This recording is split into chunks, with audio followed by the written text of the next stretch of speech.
अध्याय। नारद जी बोले, हे विधाता, आप कार्तिक मास के महात्म की विधि पूर्वक सुनाइए, जिससे अनुष्ठान मात्र से श्री हरि प्रसन्न होते हैं। ब्रह्मा जी बोले, हे साधु, तुम्हारे जैसा महाबुद्धिमान अन्य कोई नहीं है। हे सुव्रत, तुम्हारा ये प्रश्न लोक हितकारी है। हे पुत्र, सुनो, मैं पाप नाशक कथा का वर्णन करता हूँ, जिसके सुनने मात्र से ही मनुष्य पापों के बंधनों से छुटकारा पा लेता है। इस प्रकार का प्रश्न पहले नमश प्राण में यज्ञ हेतु एकत्र हुए शौनक आदि ऋषियों ने सूर्य जी से पूछा था। लोकहित के लिए सदैव उत्कंठित रहने वाले साधुओं का दर्शन पुण्य कारक एवं संसार के भय को नष्ट करने वाला होता है। वह ज्ञानियों को मोक्ष तथा कामना वालों को भोग प्रदान करता है। गंगा पाप को नष्ट करती है, चंद्रमा ताप को शीतल करता है तथा कल्पतरु दीनता को नष्ट करता है। परंतु साधु संगति यदि आधे पल की भी हो तो उसके समक्ष स्वर्ण अथवा मोक्ष भी नहीं ठहर सकते। फिर किसी अन्य आशीर्वाद की तो जरूरत ही क्या है।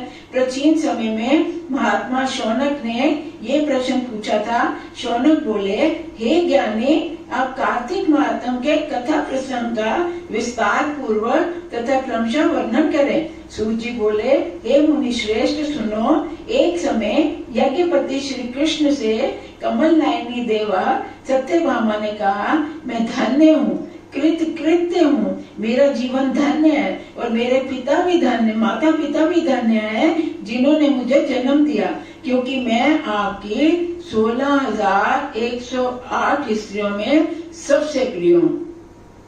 मैंने आपको कल्प वृक्ष सहित विधि पूर्वक नारद जी के लिए दान कर दिया था।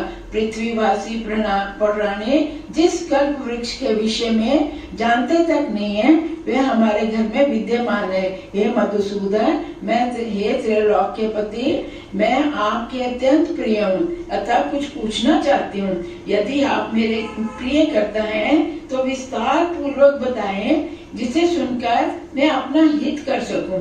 हे देव, जिससे किसी भी समय मेरा और आपका वियोग ना हो सके। सूर्य जी बोले, इन प्रिय वचनों को सुनकर श्री कृष्ण सत्यभामा के हाथ को अपने हाथ में लेकर कल्प वृक्ष के नीचे गए। वहाँ जगदीश्वर श्री कृष्ण ने सत्यभामा से इस प्रकार कहा। श्री कृष्ण बोले, हे प्रिय, 16,108 रानियों में तुम हमें प्राणों के समान सर्वाधिक प्रिय हो।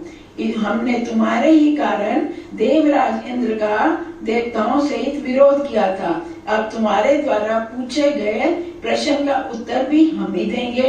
हे प्रिय, तुम्हें जो कुछ पूछना हो पूछो, हम तुम्हारे लिए गुप्त बातों को भी प्रकट करेंगे, क्योंकि हमें तुम्हारे समान कोई अन्य प्रिय नहीं है। सत्यभामा बोली, हे प्रभु, मैंने ऐसा कौन सा कार्य, तप, दान अथवा व्रत किया था जो मैं अब आपकी पत्नी बनी।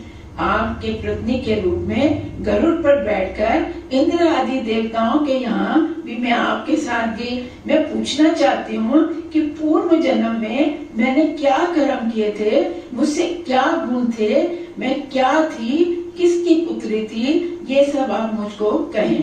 श्री कृष्ण ने कहा, हे कांते, सुनो, तुमने अपने पूर्व जन्म में जो पुण्य कर्म व्रत आदि किए थे उसके विषय में बताता हूँ। सतयुग के अंत में मायापुरी के नामक नगर में अत्रि के वंश में उत्पन्न एक श्रेष्ठ ब्राह्मण देव शर्मा नाम था। वह वेद वेदांत का पंडित था। वह प्रतिदिन सूर्य की पूजा करता था और स्वयं भी दूसरे सूर्य जैसा दिखाई देता था। वह अतिथि सत्कार और अग्नि की सेवा में तत्पर और सूर्य के व्रत में संलग्न बना रहता था। लंबी आयु बीत जाने पर भी उसके यहाँ गुणवती नामक एक कन्या का जन्म हुआ।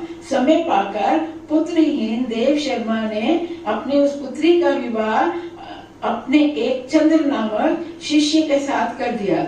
वह चंद्र को ही अपना पुत्र समझता था और चंद्र भी उसे अपने पिता तुल्य मानता था। एक दिन दोनों कुश और लकड़ी लेने के लिए वन में गए। जिस समय वे एक उपवन में भ्रमण कर रहे थे, तभी उन्हें एक भयानक राक्षस दिखाई दिया। उसे देखते ही दोनों सन्न रह गए और भागने में असमर्थ रहने के कारण उस राक्षस द्वारा वहीं मारे गए। जब अपनी धर्म प्राणिता तथा उस क्षेत्र के प्रभाव से उन दोनों को मेरे दूत स्वर्ग ले गए। उन्होंने जीवन भर सूर्य उपासना की थी, जिसके कारण हम उन पर बहुत प्रसन्न थे। जिस प्रकार वर्षा का संपूर्ण पानी समुद्र में चला जाता है, उसी प्रकार शिव, सूर्य, गणेश, शक्ति तथा विष्णु की पूजा करने वाले सभी लोग हमारे ही पास आते हैं। हम पांचों एक ही हैं। क्या कहते हैं? शिव, सूर्य, गणेश, माँ शक्ति और विष्णु भगवान, हम पांचों एक ही हैं। केवल क्रीड़ा करने के लिए हम पांचों रूप में उसी प्रकार स्थित हैं, जैसे किसी व्यक्ति को स्वयं का पुत्र का, नाती आदि का नाम देवदत्ती हो, फिर चंद्रमा, फिर चंद्र और देव शर्मा विमान में बैठकर सूर्य के समान तेजस्वी तथा हमारे जैसा ही रूप धारण किए हुए दिव्यांगांग का भोग करते हुए हमारे ही लोक में आ पहुँचे। उधर गुणवती ने जब ये सुना कि उसके पिता और पति को राक्षस ने मार डाला है, तो वह अत्यंत दुखी होकर रोने लगी। गुणवती ने कहा, हे पिता प्राण वल्लभ, अब मैं आपके बिना कैसे रहूंगी? अब मुझे निराश्रित मलिक घर में पड़ी रहने वाली दुखिता का भोजन और वस्त्र देकर कौन पालन करेगा?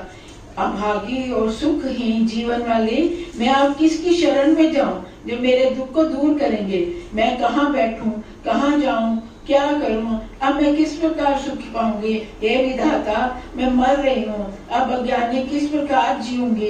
इस प्रकार कुरीली पक्षी के समान रुदन करती हुई वह भूमि पर गिर पड़ी, जैसे तीव्र वायु के कारण केले का वृक्ष गिर पड़ता है। जब बहुत समय बाद चैतन्य हुई और पुनः विलाप करती हुई दुख के समुद्र में डूब गई। उस शुभ कर्म करने वाली ने घर में सब वस्तुओं को बेचकर अपनी समर्थ के अनुसार पिता और पति का अंत्येष्टि कृत संपन्न किया। भगवान विष्णु की पूजा करती हुई सत्य और शोध में तत्पर गुणवती उसी घर में बनी रही। उसने मृत्यु पर्यंत अपने संपूर्ण जीवन में एकादशी व्रत तथा कार्तिक व्रत किए। हे कांते, ये दोनों व्रत मुझे बहुत प्रिय हैं। एकादशी व्रत और कार्तिक व्रत, ये दोनों व्रत मुझे बहुत प्रिय हैं तथा भक्ति मुक्तिदायक, पवित्र, पुत्र तथा संपत्ति दायक हैं। जो मनुष्य कार्तिक मास में स्नान, जागरण दायक है। कार्तिक मास में तुला के सूर्य में नित्य प्रातःकाल स्नान करने वाले महापापी भी मुक्ति को प्राप्त कर लेते हैं। जो मनुष्य कार्तिक मास में स्नान, जागरण, दीपदान, तुलसी वन का पोषण करता है, वह साक्षात विष्णु का ही रूप है। जो मनुष्य विष्णु देवालय में सफाई करते हैं, स्वस्ति शब्द का उच्चारण करते हैं अथवा विष्णु भगवान की पूजा करते हैं, वे जीवन मुक्त हो जाते हैं। कार्तिक मास में केवल 3 दिन तक ही इन सब कार्यों को करने वालों को ऐसा फल मिलता है जो कि देवता गण उल्टे उन्हीं की पूजा करने लगते हैं। इस प्रकार उस गुणवती ने प्रति वर्ष कार्तिक मास में श्री विष्णु की भक्ति पूर्वक पूजन किया। हे कांते, यदि वह बहुत कमजोर होती अथवा ज्वर संतप्त हो रहती तो उस अवस्था में भी धीरे धीरे चलती हुई स्नान करते हेतु गंगा तट पर जा पहुंचती थी। एक बार ऐसी स्थिति में जब वह ठंडे पानी में घुसी और शीत के पीड़ित होकर कांपने लगी, तो उसी समय आसमान से एक विमान आता हुआ दिखाई दिया। तत्पश्चात शंख, चक्र, गदा, शांग धनुष धारण किए हुए विष्णु दूतों के द्वारा उसे अप्सराओं द्वारा सेवित विमान में बढ़ाया चढ़ाया गया। मेरे दूत उस अग्नि जैसी तेजस्विनी गुणवती को विमान में बिठाकर स्वर्ग में ले गए। उस समय अप्सराएं उसके ऊपर चमर झुला रही थी।